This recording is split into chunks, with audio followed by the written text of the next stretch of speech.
એક સવાલ છે, વિચ વન ઇઝ બેટર, આપણું સેવસળ કે આ લોકોનું મિસળ પાઉં? સેવસળ બ્રો એની ડે.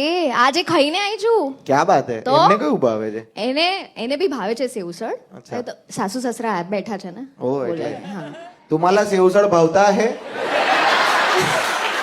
ये कैसा ऐसा माकड़ा हुआ है पाकड़े पे मेरे को बोलते हैं फिर હા એકચ્યુઅલી બહુ ફની છે.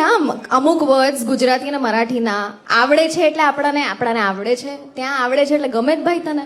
બહુ કન્ફ્યુઝન એ થતું મારા પડોશી starting કહેતા હતા ને, તુલા આવડતે? મેં કીધું આવડે મને તો છે, સગા આવડતે બધું. અને પછી મેં કીધું કે ગમે છે એને આવડતે કહેવાય અને આપણે ત્યાં આવડે છે જબું કહેવાય. મને નથી ખબર. મને મારી મહારાષ્ટ્રીયન એક ફ્રેન્ડ હતી, તેના લગ્ન થયા તો એ કંઈક કોઈને ઇન્ટ્રોડ્યુસ કરાવતી હતી એના હસબન્ડને એના રિલેશનમાં. એ માઝા નવરા હે. મેં કીધું હું સીધું મોઢે કહેવાય નવરો. હા, employment is a serious thing. હવે મજાક ઉડાવાય. પછી મને ખબર પડી કે નવરાનો મતલબ હસબન્ડ છે.